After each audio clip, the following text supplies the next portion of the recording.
Welcome to the Art of Braids. I am your host, Karyne Tinord, and today is it's one of my first solo episodes, especially for season 3. So I'm super, super excited. And while I'm recording this, let's say that we have had the election and today is the day after. So that's where my head is at. So by the time you hear this, it would have probably gone and passed. We would have probably been a couple of weeks in. But I just wanted to touch base on that. Like, how are y'all? How are you doing? We're still in November, so how are we doing? So today's topic, I wanted to kind of like touch base on the power of protective styles, a cultural and historical journey, right? So when we think about protective styles, we're talking about braiding, we're talking about, let's say, sew-ins, um, wigs, anything that is protecting our hair from the natural elements or even any kind of like damage from external sources, right? That's protective styles. And in protective styles, for me, it means we are literally keeping the integrity of each strand on a person's head by continuing to either braid it using good good products, quality products, nothing that's going to dry it or strip it. Also with the tightness and things like that, we want to make sure that we stay away from that when we're talking about protective styles, because we want, by the time the person takes out their hair or and allow it to kind of like breathe, that it's in its natural state or whatever state it is going into that protective style. Make sense? Right. So according to Alysa Pace,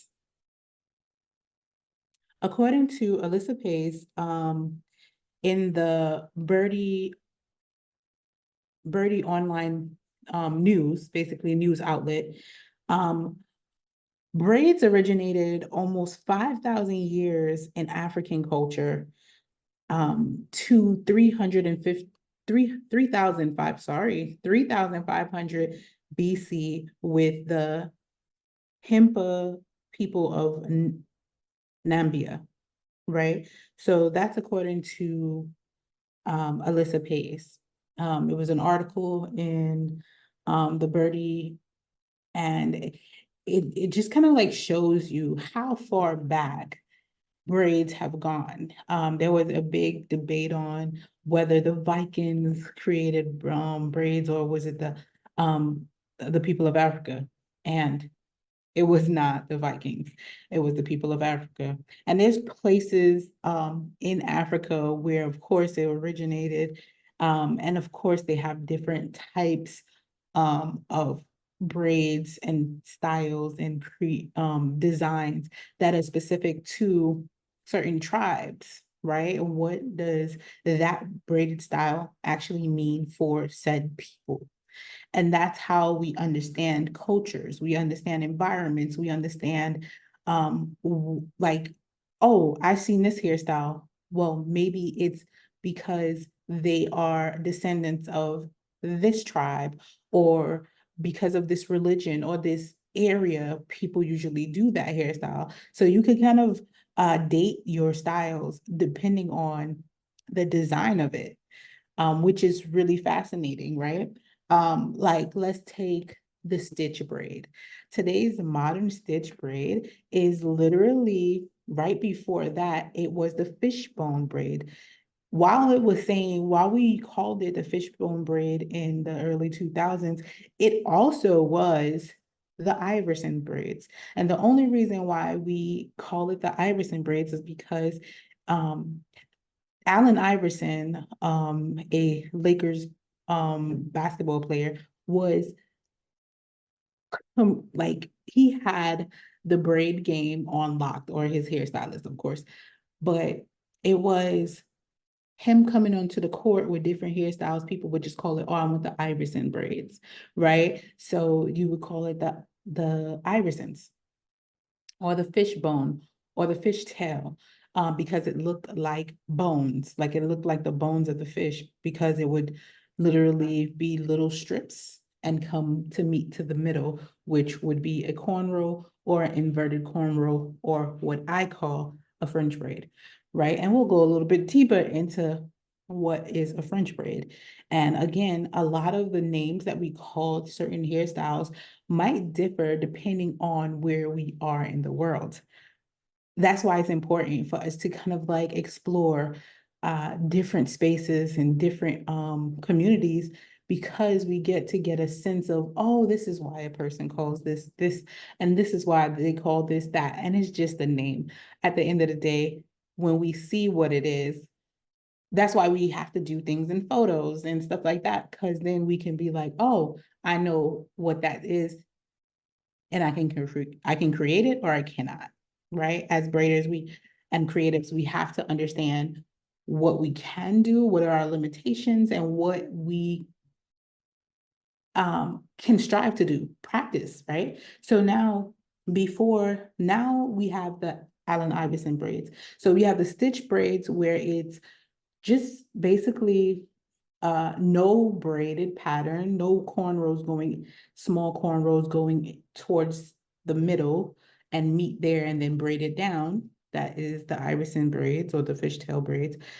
The stitch braids are braids that are a cornrow. However, they use either the rat tail comb or their nail to create lines in the hair, right? You create lines in the hair while you're braiding so that it looks like it's being like there's this design of that fishbone, like those scales, the little bones coming into it. So that way it has that look. That is basically what this is. Now, if we go further, a little further back to um, past the Island Iverson braids or the fishtail braids, people who could not braid a cornrow would do box braids. So you would section your hair in multiple sections in a line, and you would braid single braids, each one, and connect each one to the next one. And that would also give you the same look of, you got it, the stitch braid or the fishtail or the Allen Iverson braid. So it was a way to create that same look, but a little bit easier on the person. So there's ways to get these looks and designs, but there's the beginner's way, or there's the easier way, or there's the smooth and sleek way. Like, let's just say doing box braids all through Ducina is probably the second easiest compared, but it's not going to give you the neatest cornrow, right? But the cornrow, the small, intricate cornrows, tiny ones going to meet in the middle as if it's like a mohawk. So it'd be like a mohawk on each panel of the section of the person's head. That is going to take way longer time to create, right? So then you have the stitch braid, which is same concept. However, it is going to be done a lot faster.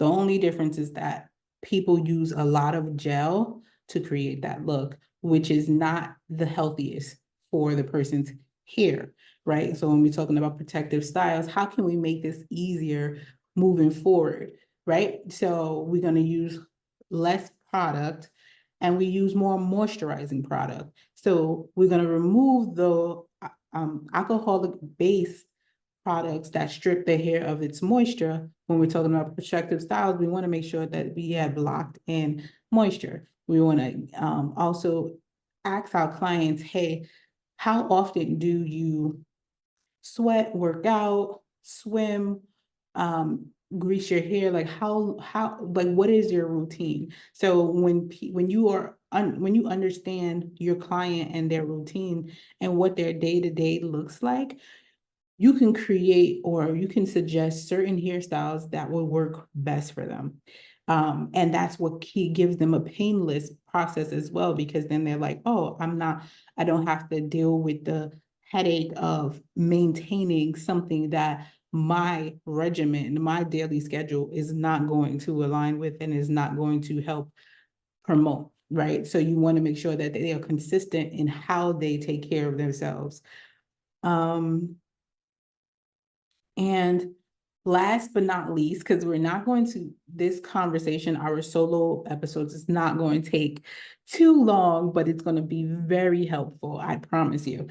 The last tip is to help your client understand, like when you're either doing it for your clients, the best way to maintain their hair and to keep their head fresh is to clean it with witch hazel in between their washes. So that way, if they do sweat a lot or anything like that, they can use witch hazel and use maybe a Q-tip to apply it through each section.